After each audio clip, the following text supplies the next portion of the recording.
اگر آج تم اپنی زندگی سے پریشان اور مایوس ہو کر یہ سوچ رہے ہو کہ جیسی گزر رہی ہے شاید ایسی ہی لکھی گئی تھی، تو جان لو تمہارا رب زندگی کے کسی حصے میں بھی ان گنت خوشیوں کا آغاز شروع کر دیتا ہے کہ انسان خود بھی حیران رہ جاتا ہے۔ وہ جو کچھ چاہتا ہے پیدا کر دیتا ہے، اور اگر تم یہ جاننا چاہتے ہو کہ وہ کیا خاص نشانیاں ہیں جو ظاہر کرتی ہیں کہ معجزاتی خوشیاں تمہاری زندگی میں اب داخل ہونے ہی والی ہیں، اور وہ کون سے ایسے پرسرار اشارے ہیں جو تمہارے ہر غم کو بے شمار خوشیوں میں بدلنے کا سبب بنتے ہیں، تو سنو، اس مہربان رب کے کمال و عجائب بے پایاں ہے، اور اس کی قدرت کے کرشمے غیر معمولی واقعات کی شکل میں نظر آتے ہیں۔ میرے رب کا قرآن تو خود اس بات کی وضاحت کر رہا ہے کہ اس نے تمہارے لیے رات دن اور سورج اور چاند کو کام پر لگایا،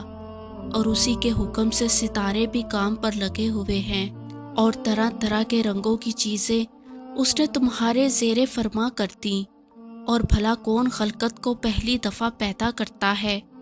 اور پھر اس کو دوبارہ پیدا کرے گا؟ اور کون تم کو آسمان اور زمین سے رزق دیتا ہے؟ سمجھنے والوں کے لیے تو بے شک اس میں بہت سی نشانیاں ہیں، اور اگر تم ذرا غور کرو تو اکثر تمہاری ظاہر بین نگاہیں دنیا میں بظاہر جو کچھ دیکھتی ہیں اس سے غلط نتائج اخذ کر لیتی ہیں، اور تم اللہ کی معیشت جان نہیں پاتے۔ اور یاد کرو وہ وقت جب حضرت موسیٰ علیہ السلام کو معلوم نہیں تھا کہ اللہ تعالیٰ ان کے لیے بحر احرم کو تقسیم کرنے والا ہے، اور نہ ہی حضرت ابراہیم علیہ السلام جانتے تھے کہ اللہ تعالیٰ ان کے لیے آتش کدہ کو گلزار بنانے والا ہے۔ وہ صرف اتنا جانتے تھے کہ اللہ تعالیٰ انہیں چھوڑنے والا نہیں۔ بے شک معجزے کرنا میرے رب کی شان ہے،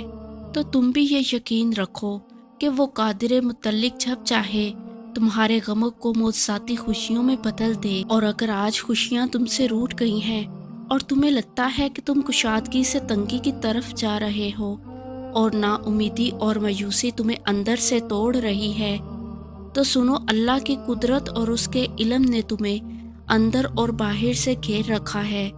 اور یہ منظم کائنات اور یہ تمہاری پیدائش نہ تو کوئی اتفاقی حادثہ ہے اور نہ ہی بے مقصد وجود۔ اور جان رکھو تمہارا رب اپنی ہی بنائی ہوئی چیزوں کو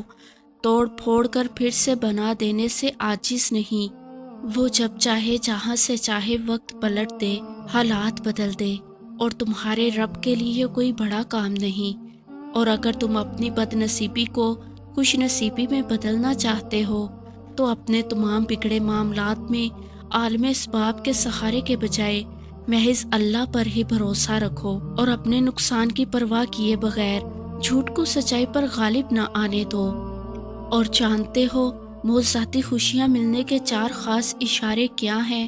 کہ جب تم حقیقت اور خواہش کے درمیان ہونے والے اختلاف کو سمجھ کر اپنے جذبات کو نامناسب رخ پر موڑنے کے بجائے اس رخ کی جانب موڑ لو جہاں تمہارے لیے حقیقی راحتوں کا سماں ہے، کیونکہ اکثر دھوکہ دینے والی چیزیں تمہیں اس سمت دھکیلنا چاہتی ہیں جہاں ہلاکتوں کے گہرے گڑھے تمہاری زندگی کو تاریک کر سکتے ہیں، مگر اللہ اپنی رحمت سے تم پر وہ حقیقت روشن کرتا ہے جس میں تمہاری اصل خوشی ہے۔ قرآن خود کہتا ہے، اللہ سے بڑا تمہارا کوئی خیر خواہ نہیں، وہ تو تمہاری بھلائی چاہتا ہے، اور یہ اسی کی مہربانی ہے کہ وہ تمہیں ایسے کاموں سے منع کر رہا ہے جس میں تمہاری اپنی بربادی ہے۔ تو جان لو کہ یہ ایک خاص نشانی ہے کہ تمہارا رب برے سے برے حالات سے باخیریت گزار کر معجزاتی خوشیاں تمہارا مقدر کرنے والا ہے۔ اللہ تعالیٰ خود قرآن پاک میں فرماتا ہے، اور جو جھوٹ پر گواہ نہیں بنتے اور کسی لغو چیز پر ان کا گزر ہو جائے تو شرافت سے گزر جایا کرتے ہیں۔ اور اے محمد صلی اللہ علیہ وآلہ وسلم، اس خدا پر بھروسہ رکھو جو زندہ ہے، اور اس کی حمد کے ساتھ تسبیح کرو، اور جانتے ہو اللہ کی معجزاتی قدرت کے سارے کرشمے تمہیں کب حاصل ہوتے ہیں، اور وہ ایسے کون سے خاص اشارے ہیں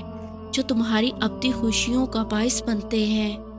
تو جان رکھو جب تم خوشحالی اور بدحالی دونوں ہی صورتوں میں اللہ سے جڑ کر غصے کو پی جانے والے اور معافی اور درگزر کے اعلیٰ صفات کی حاصل بن کر رہتے ہو،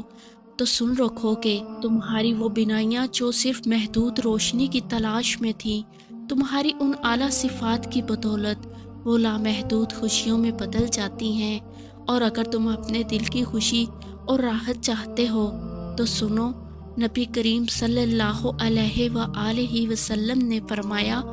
کسی مومن کو بس خوش کر دینا، وہ چاہے کچھ لمحے کے لیے ہی ہو، اس کے دل میں راحت ڈال دینا، اسے تسلی دے دینا۔ فرمایا، جو مومن کے دل میں خوشی ڈال دیتا ہے تو نفل پڑھنے سے زیادہ اللہ اس کا ثواب دیتا ہے، کیونکہ جب تک تمہارے ہاتھ سے خیر نکل رہی ہے تمہارے اوپر زوال نہیں آ سکتا۔